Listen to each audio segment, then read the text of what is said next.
We on point. All right, hey, Shalom. Shalom. We begin by giving all glory and praises to Yahweh, Bahashem, Yahushua, Bahashem, Yeah. All right, double honors our beloved elders and apostles of Great Millstone. Shalom to the hopefully elect. And shalom to all the Aki pushing this truth with sincerity.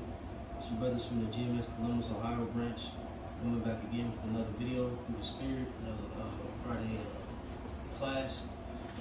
And we are now beginning the book of Habakkuk, all right, which is only 3 chapters, all right, heavy portion of history concerning the nation of Israel, but also prophetic, all right, in the sense that, we can, apply things that happened in the past, apply them today, all right, again, mingled, with, heavy prophecy concerning the end times as well.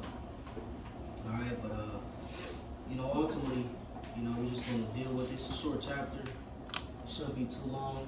A lot of it, the history is history that we've covered, concerning Daniel, all right, Jeremiah, which ultimately Habakkuk, was written around those times, just a little bit prior to the besieging of Israel, all right, or, in the midst of that, all right, where, he experienced the wickedness of Jacob in his time, all right, and ultimately the judgment that was going to be placed upon them, also the deliverance as well. But real quick, I want to start with, can Jake look up the book of Habakkuk in Wikipedia real quick? Just get a intro. Yeah. I got already updated for you. You got it on, get it on Wikipedia. Yes, sir. Yes, sir. Oh, sure.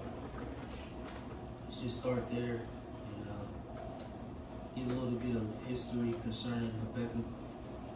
And just for reference, Habakkuk means embrace. All right, and the pronunciation, real quick, semi-difficult, but let me see something real quick. It's like Bakwa, something like that. Could be pronouncing it a little off in the Hebrew, but ultimately the name means embrace. All right. Let's see if I can find something real quick.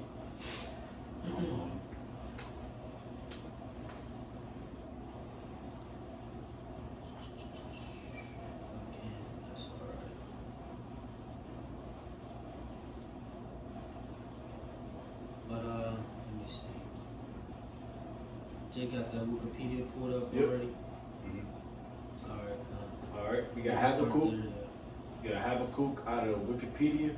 Habakkuk, or Habakkuk, who was active around 612 BC, was a prophet whose oracles and prayer are recorded in the book of Habakkuk. Where you at? Let me see.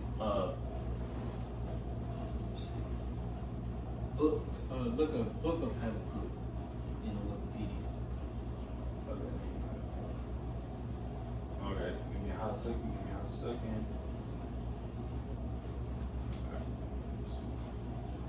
Out of Wikipedia? Yeah. Alright, bet.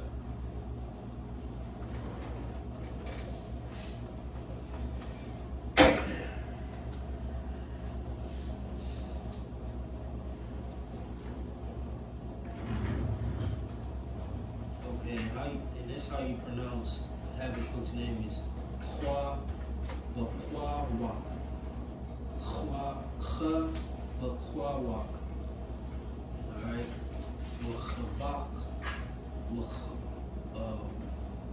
Chabak or Chabakwa Wak. Alright, means embrace. Alright. But you got that for you? Yes, sir. Out of Wikipedia, the book of Habakkuk.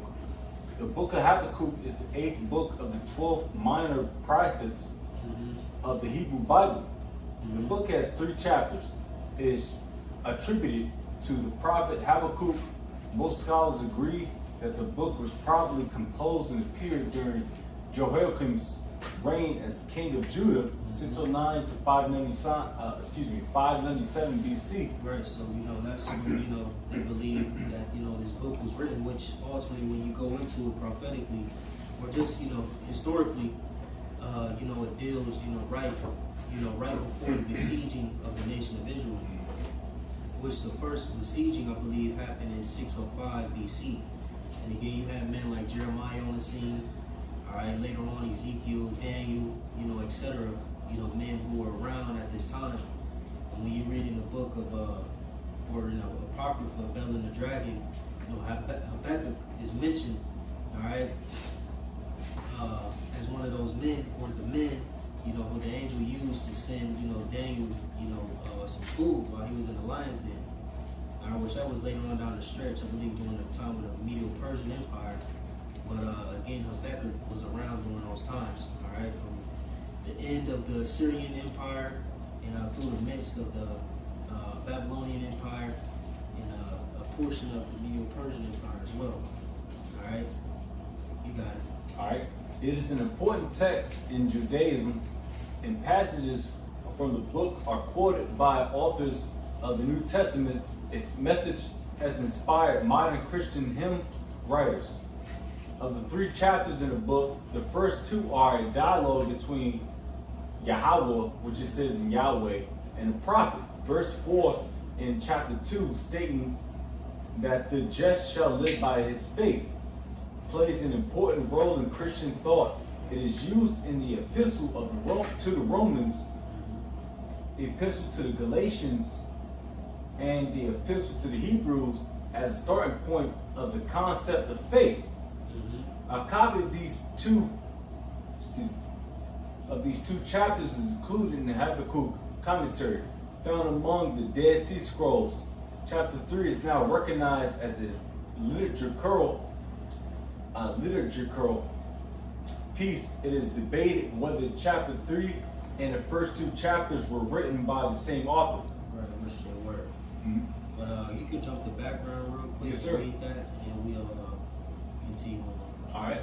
So background: the prophet Habakkuk is generally believed to have written his book in the mid to late.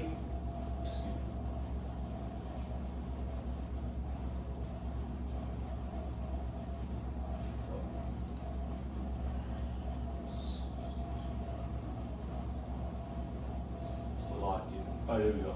The prophet Habakkuk is generally believed to have written his book in the mid to late 7th century BC. It was likely written shortly after the Battle of Nineveh, 612 BC, established the Neo-Babylonian Empire, but before the Babylonian siege of Jerusalem, 587 BC, and the subsequent Babylonian captivity. Beautiful. And again, you gotta understand that there was a lot of secular things in history happening, all right? And, on our end, this is the tale that we told, through the Spirit, or, ultimately what we witnessed during these times, You had, Nineveh, which ultimately is dealing with the Assyrian Empire, who was at its, on its last leg. And, the new empire that was about to rise, which is the Neo-Babylonian Empire, okay? And like I said, it was written before the Babylonian siege of Jerusalem, 587 BC, which ultimately you deal with the one in 587 BC. That's when, the nation completely fell. You had 605, 597 as well, when, the first 2 waves of the sieging started. And 587 was the conclusion, when the temple was sacked, they tore down the walls, so on and so forth, all right, and completely took down the nation of Israel.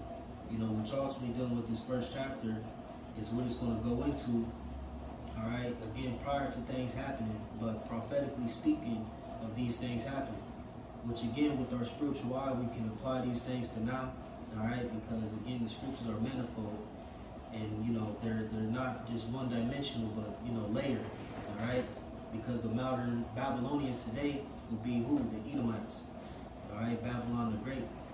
In like manner, how, the ancient Babylonians came down on the nation of Israel, this new Babylon, or the new Babylonians, the new Chaldeans, are going to come down on us in like manner, all right? And it's beautiful because it shows the dynamic of the prophets and the wickedness, or the true prophets, the righteous prophets, and the wicked of our nation, And it's going to begin on how, ultimately Habakkuk is crying out for the wickedness done in the midst of the nation of Israel, like we are today, all right? And how the Lord is going to send a whipping stick judge those of the wicked, all right, in due time. You see? So just some history, some dates. Again, we got, prior lessons going into, the fall of Jerusalem, dealing with Jeremiah, all right, Daniel, so on and so forth, the different siegings. If you want to tap back into those videos, just, go through our videos and playlists and, get some more details on that. Read up on it yourself. And a good reference just for, the camera, reference 1 King, which is Jehoiakim, which was part of the first sieging. Then you had Jehoiakim, his son, and I believe who was that? I believe Zedekiah, which I believe was Jehoiakim's brother, if I'm not mistaken. All right, who was set up by Nebuchadnezzar, which was the last, king, during that time. All right, out of the 3. Again, this is all dealing with that time period from 605 to 587 BC. All right, but we can continue and start at Habakkuk 1:1. This is Habakkuk chapter 1, verse 1. The burden which Habakkuk the prophet did see, O Lord, how long shall I cry, and thou wilt not hear? Even cry out unto thee of violence, and thou wilt not save. Right, and ultimately he's crying out concerning, the wickedness that was, happening, or happening in the land of Israel at this time. All right, because again, it referenced Jehoiakim, who ultimately was a wicked king. All right, if you go into the king's chart, you can read up about, him, what I'm saying? Or, ultimately it shows the good kings and the wicked kings of our nation. All right, or those who did evil. Jehoiakim was one of them. All right. So again, you had a lot of wickedness happening in the land at that time. All right, and Habakkuk, was, grieved at, the sight of it. All right. He's crying out to the Lord, concerning the, like I said, the wicked state that the nation of Israel was in. But you got it. Yep, it says, why dost thou show me iniquity and cause me to behold grievance? For spoiling and violence are before me, and there are that raise up strife and contention. Therefore the law is slack, and judgment doth never go forth, for the wicked doth compass about the righteous, therefore wrong judgment proceedeth. Right, kind of real quick, I just want to go to the king's chart and read up on Jehoiakim. All right, concerning his reign, it gives a little bit more detail of how he was running things, and again, like the scripture says, Sirach 10, no matter the king is, the people will be as well. All right. Oh yeah, sorry. So real quick, this is King Jehoiakim biography in the king's chart. Just read a couple paragraphs. It says, King Jehoiakim, 18th sovereign of the separate kingdom of Judah, enjoys the dubious distinction of being the first sovereign of Israelites placed on the throne by a foreign power. And Judah was conquered by King Josiah, killed in battle by Egypt. Josiah's son, Jehoiakim's younger brother, Jehoaz, took Josiah's office as king. However, the Egyptian king found Jehoaz rebellious, refusing to pay the tribute he imposed. So he dethroned him, placing Jehoiakim in power and giving him that name in place of his original name, Elikim. As a symbol of Egypt's power over the king of Judah, Jehoiakim paid the tribute, initiating a new tax to fund it. Jehoiakim was selfish and fully committed to his sin. In spite of the heavy tax burden, Jehoiakim added to the people's burden by building lavish palaces with forced labor. He avidly practiced idol worship and the sins associated with it, including human sacrifice. The Most High sent the prophets Elijah and Jeremiah to expose Jehoiakim's sin and call him to stop. Jehoiakim went to great lengths to kill Jeremiah. He persecuted. When Jeremiah circulated his prophecies in the handwritten book, Jehoiakim turned the book and tried to imprison Jeremiah, who escaped, which we got classes again on Jeremiah and his book, and things that go more in detail. All right, but again, just showing you, you know, how the state of the nation of Israel was at this time. All right, and again, you know, this didn't just, you know, end with him, but, you know, a lot of the top rulers, the elite class of the nation of Israel, you know, was practicing these wicked practices. And again, you know, just a lot of turmoil and strife was happening during that time. But you got it. Habakkuk 1:5. It says, "Behold, ye among the heathen, and regard and render marvelously, for I will work a work in your days which ye would not believe, though it be told you." Right, so the first 4 verses is Habakkuk crying out, and now this is in response, you know, coming from the Heavenly Father. You got it. "For lo, I will raise up the Chaldeans." Right, and again, like I said, this is all manifold because again, you know, these things apply to now as well. You know, if you got a highly spiritual eye, you know, these things are happening once more. Okay, and again, like I said, the scriptures are deep. You know, but you got it. Yep. It says, "For lo, I raise up the Chaldeans, that bitter and hasty nation, which shall march through the breadth of the land to possess the dwelling places that are not theirs." Right.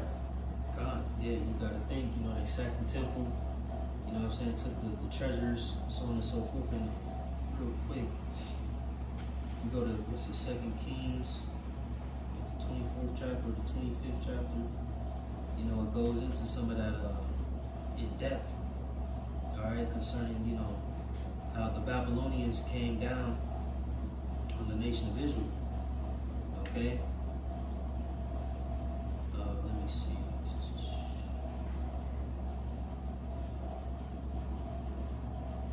Or is it 24? Maybe 24. But you can go. You can keep Alright, going. Like I Verses said again, we got a lot of videos concerning this history. Alright. But you got it, bro. Verse 7. "They are terrible and dreadful. Their judgment and their dignity shall proceed of themselves. Their horses also are swifter than the leopards, and are more fierce than the evening wolves. And the horsemen shall spread themselves, and the horsemen shall come from far.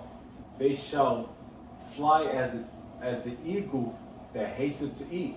Start that 7 one more time. I bet. Verse 7 out of Habakkuk 1. "They are terrible and dreadful. Their judgment and their dignity shall fall, preceding themselves. Their horses also right. are." So ultimately, their decision making will be based on whatever they feel is right. Yeah. You know what I'm saying? You know?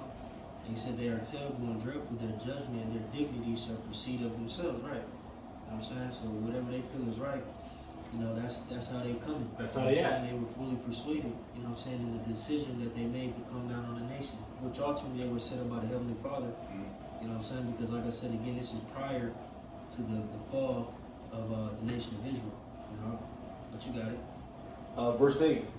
"Their horses also are swifter than the leopards, and are more fierce than the evening wolves. And their horsemen shall spread themselves, and their horsemen shall come from far.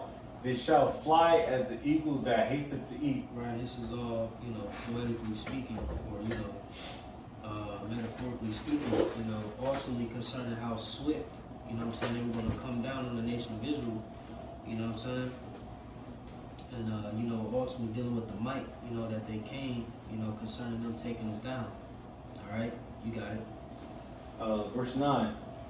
"They shall come all for violence, their faces shall sup up as the east wind, and they shall gather the captivity as the sin." Right, like I said, they shall come all for violence.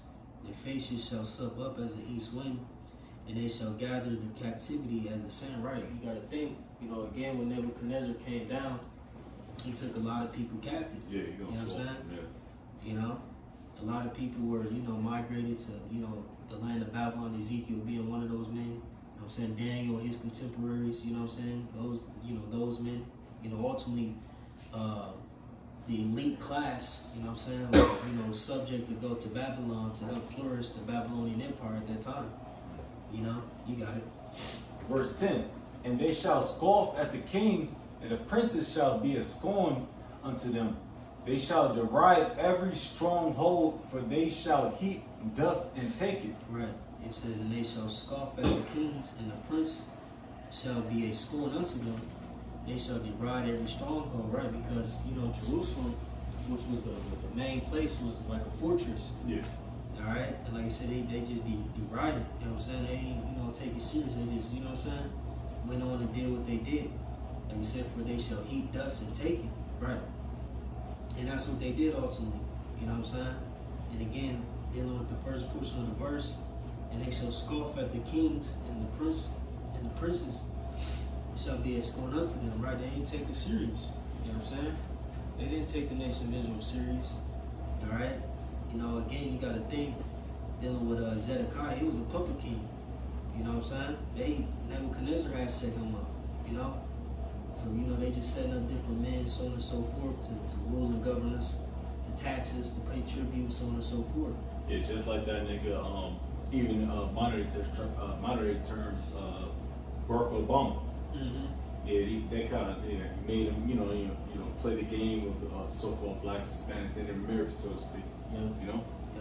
Yeah. And so they took, taking us down very lightly, like, it's an easy thing, it's light work, You got it. Did you read the word deride, the definition? If Jay can pour that, I just look up a simple one on Google. It says what deride means in the Bible.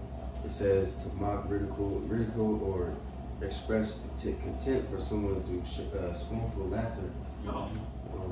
It also goes into derision. I didn't know those two. Now I see it, but I didn't know those two were the same word. Like put you in derision, like he's mocking you. That's pretty good word. Like it's like I said, and it says they shall deride every stronghold. Man, nobody worried about them walls. We about to tear them walls down. You know what I'm saying? Like, get that shit out of here. You know what I'm saying? That's how they look. Because again, like I said, Jerusalem was like a fortress, man. Yeah. And a good reference is who was that during the time of, I believe, Cambyses? It's talking about building the temple and all that. You know what I'm saying? And pretty much in the letters, he was going into like, don't let them build that temple because for them it's a fortress. Like if they, you know what I'm saying? If they in their right mind and that temple was built, etc. We can't touch them. You know what I'm saying? Because what they go against kings, so on and so forth. But you got it. Verse 11. This shall his mind change, and he shall pass over and offend, imputing this his power unto his power. Right, yeah. So, like I said, then shall his mind change, and he shall pass over and offend. Right, which that word mind, when you go into the Hebrew there, is dealing with your spirit. All right, Recha. I think they got a different Hebrew word for it, or pronunciation, if you will, but it's just spirit. You know what I'm saying? So this shall his mind change, and he shall pass over and offend, imputing his power unto his gods. Right. So he took down the nation, or he's going to eventually take down the nation, etc. And act as if he did it by his own might, or his gods. Gave him the power to to perform this act. You know what I'm saying? Or to conquer this nation. You got it.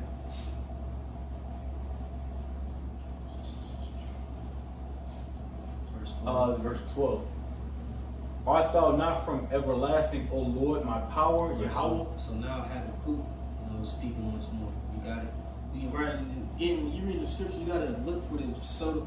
When it's a dialect happen, you gotta look for the subtle change. When often the Lord is speaking, when the prophet is speaking. You know what I'm saying, or speaking out concerning something. It's very subtle. Like I said, when you read from 1 to 4, it's Habakkuk speaking. And then from 5 down to 11, the Lord is speaking ultimately, Yeah. You got it. Fair enough. It says, O Lord Yahweh, in all caps right here. O Lord, my power, mine holy one, we shall not die, O Lord Yahweh, thou hast ordained them for judgment. Right, so they like, we all ain't gonna die. You know what I'm saying? Like, because he's hearing this, what's gonna happen or befall, the nation of Israel. Be like, art thou not everlasting, O Yahweh, my God, my holy one, we shall not die. Right, because ultimately, the Lord isn't gonna kill us all. know what I'm saying? But like it says, thou has ordained them for judgment. You see? So again, just like now, you know what I'm saying, dealing with the Edomites. You know, this nation is above us, all right, or on top of us, that they may be used for judgment. Lord, you know what I'm saying? I get that. You know what I'm saying? Want that? As a whipping stick. You know what I'm saying? You know, not that they're gonna kill us all, No. but you know, like again, to punish us. You know what I'm saying? The Lord is using these other nations to punish us, man. All right, like I said, oh, Assyrian, the rod of mine anger. Jake, you get that real quick.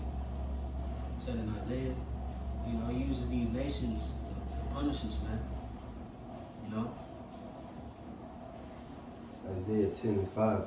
O Assyrian, the rod of my anger, and the staff in their hand is my indignation. Yep. Playing. You know what I'm saying? So again, you know, the Lord uses these nations, you know, to judge us, man. All right? You know, and that's the only reason why these nations are over us. Not because it's of their own might, not because they're stronger than us, because they're better than us, but because we have went off. And the Lord, again, is using these nations to abase us, man. You know? But, you got it, Quan. You can finish off that 12. Give me a hot second. I get this one. You getting that? Come. Psalm 17 and 13. Arise, O Yahweh, disappoint him, cast him down, deliver my soul from the wicked, which is thy sword. Beautiful. Get kind of right. You know, just showing you another precept going into our Lord uses the wicked. You know, it's his whooping stick, it's his sword, it's his weapon. You know, Jake go off, he used the different nations to whoop our ass, you know. Who was that? Psalm 17, and I forgot what verse. 13. 17, 13. God, and you see it, you know what I'm saying? See, when you deal with all the empires and captivities that we have been in, you know, that's exactly what they were used for. You know what I'm saying? That's why they were reading. I got a precept for you. Real quick. This is 2nd Ezra, chapter 6, and let's start at 54. And after these, Adam also, whom thou madest Lord of all thy creatures, of him come we all, and the people also whom thou hast chosen. You know, of course. And this have I spoken before thee, O Lord, because thou madest thee word for our sakes. And now, O Lord, behold these heathen, which had ever been reputed as nothing, had begun to be lords over us and to devour us. But what thy people whom thou hast called thy firstborn, thy only begotten, and thy fervent lover are given into their hands. Right, or given Yeah. into their hands. You know what I'm saying? Man. You know why? Again, because of the shit we were doing, man, even to this day. It's through. You know what I'm saying? Like, you know, again, man, if we, you know, we're in our right mind, you know what I'm saying, the blessings will be upon us. But, you know, since we weren't, curses, you know, were placed upon us. And again, the Lord used these other nations, you know, to judge us, man. Yep. You know, it's be a recurring thing, you know what I'm saying, over and over and over. But now, the elect, all right, are coming back to the realization that, hey, man, fuck all that other shit. We're here to serve you, Yahweh Bahashim Yahushai, and we want what's rightfully ours, man. You know what I'm saying? And to be taken out of this lower state that we are in. You know? But you got it, Quan. This is back at Habakkuk, verse 11. This shall his mind change, and he shall pass over and offend, imputing this his power unto his power. Art thou not from everlasting, O power, Yahweh, my power, mine, O Holy One? We shall not die, O Lord Yahweh. Thou hast ordained them for judgment, and Almighty thy power, thou hast established them for correction. Plain, bro. You know what I'm saying? He established them for correction. You know what I'm saying? Can we get that real quick in Proverbs, sparing not the rod? Real quick. You know, because of us being his children, you know what I'm saying? You know, the Lord is not sparing a rod, alright? Alright? But you know what you do with a rod, you know, you whip it. You know what I'm saying? You use it for correction. You know what I'm saying? If you got a badass child, you know what I'm saying, you need to correct him. What do you use? A whooping. You gotta whoop his ass. You know? A whooping instrument. Proverbs 13:24. He that spareth his rod hateth his son, but he that loveth him chasteneth him B times. Right. Yeah. So you gotta whoop his ass, man. Or can we get the one in Proverbs 23, 13? I know what you're doing. And you're not supposed to feel sorry about that either, man. Yeah, no. You know, as you being a man, you're supposed to you might feel a little sorry. You beat his ass a little bit. You know, went a little too far, but at the end of the day, man, you corrected him, man. All right, Joe Jackson. Yeah, man. You know, because brothers got kids, man. You know, and I'll be remiss if I said that I was, you know, I didn't feel that way. You know, because Esau, he's a. I'm not gonna say no words that's gonna try to cut us off, but he's bitch made, man. What do they call it? Soft parenting. Yeah, he's soft. He's soft, man. Soft, but that's what they call. Look it up real quick. Look up soft parenting. Okay. Yeah, man. Like, get the fuck out of here, man. We got kids that we want to discipline, man. And they need discipline. That's how Yeah, they learn. and they do. And that's exactly. And it's so crazy because, like I said, you look at it as the nation of Israel as an aspect of the father and the son, or father and the child. You got our ass whooped, generation. You know what I'm saying? You know what I'm saying? We growing up, we maturing. Now, like I said again, the elect is like, oh, yeah, come on. We refined. We are corrected now. Like, we get it now. You know what I'm saying? Now it's time to reap the benefits of being mature in the spirit now. You know what I'm saying? Growing up. Yeah, we grew up like, oh man, fuck all that shit. I don't want to do bad no more. Hell no. Now you look back and even in your day-to-day life, like, man, I don't want to do that shit. I don't want to commit adultery no more. I don't want to eat pork no more. I don't want to do none of that shit that's going to get my ass whooped no more. You know what I'm saying? Nope. And even in our personal lives, you know, the Lord had jacked us up personally. Like, man, nah, I can't do that no more. You know what I'm saying? You know? So, it's a beautiful thing. Yes, it is. So I got soft parenting, you know, simple search. It says, is a nurturing, emotionally responsive approach that prioritizes a child's feelings and autonomy, often with fewer strict rules or boundaries than traditional parenting. Yeah, you see, that soft shit, you try to use your words. You gotta talk to him, honey. You have to talk to him. You know what I'm saying? All that shit. Cody, you know what I'm saying? All that shit, you know? Yeah, that nigga better. Yeah, he Little better. Cody, he crazy. bad as shit. What's the one book? Do you remember that one book? The little white boy, he was bad as hell. You know what I'm talking about, right? Red face. Huh? With his red face, he like red face. Yeah. Dated on there. What's this shit called? You know what I'm talking about. No, exactly. You got a little nigga like that. You know, white boy, he called his parents, you know what I'm saying? He cussing his parents out and shit. You know what I'm saying? They don't do shit. He ain't never had a whooping. He ain't never been disciplined. You know what I'm saying? None of that shit. You know? Yeah, it's called No Game. Yeah. You know what I'm saying? They do that shit. Oh, yeah. You know what I'm saying? Yeah, but hey, you know, for us, you know, the Lord corrects us, man. You know what I'm saying? He's chastised who he loves. Yeah. But Jacob get Proverbs 23:13, and we finish out the chapter. Alright, bet.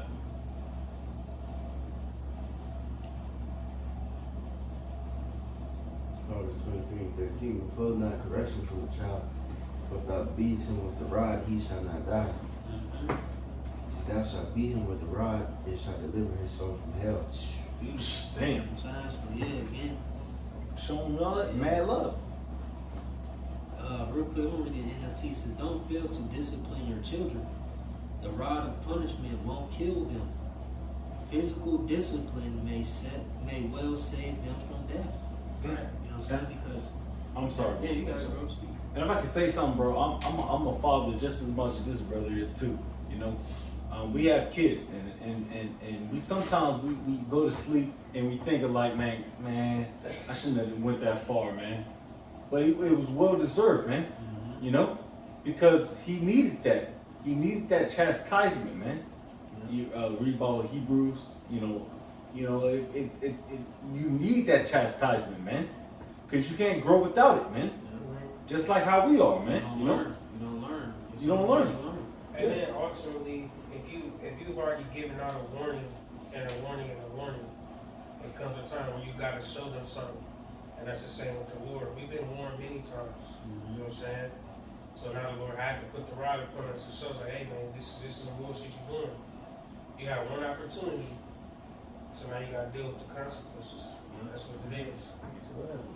Yeah. So, like it reads in that last part of the first Habakkuk 1 and 12, it says, Almighty God, it says, Thou hast established them for correction. You know what I'm saying? So, again, you know, the dynamic of a father and a son or a father and a child, you know, you got to correct your children. That's what the Lord did.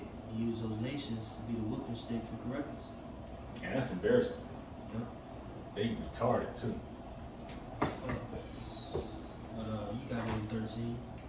Verse 13 out of Habakkuk 1.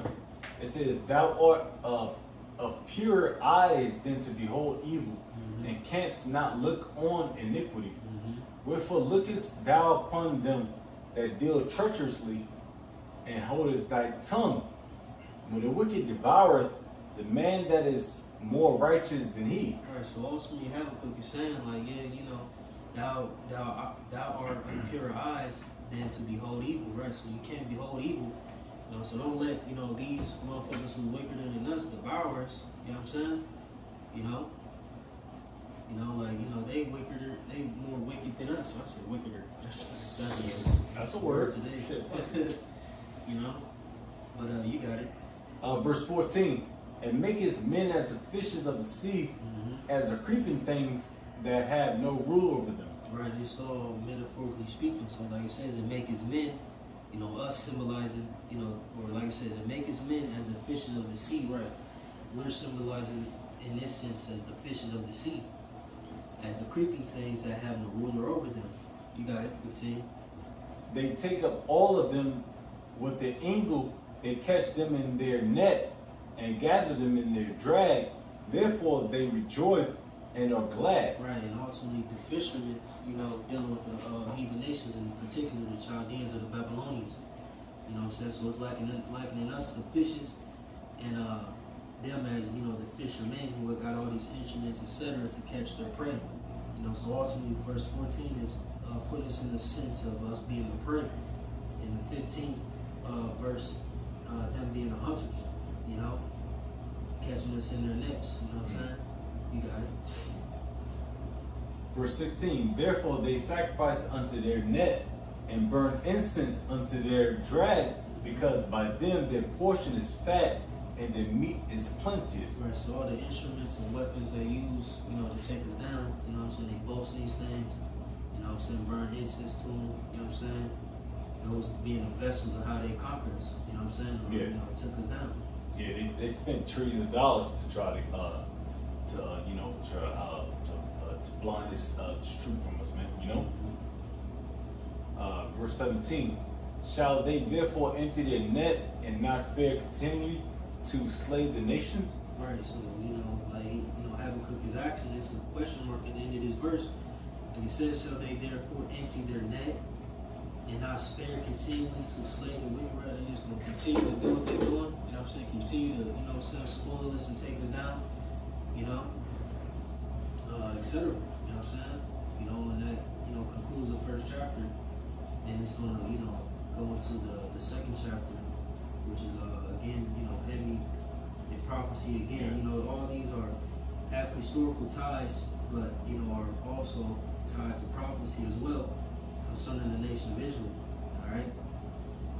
You know, so again, you gotta have high discernment, how to spiritually apply these things, you know, not only to history, but to what's going on now. You know what I'm saying? Because again, you know, this wisdom, knowledge, and understanding is very deep and weighty. You know what I'm saying? And it's coded. You know what I'm saying? Very heavily. Real quick, can we just end off with is it Sirach 24 and 20? Start at 28.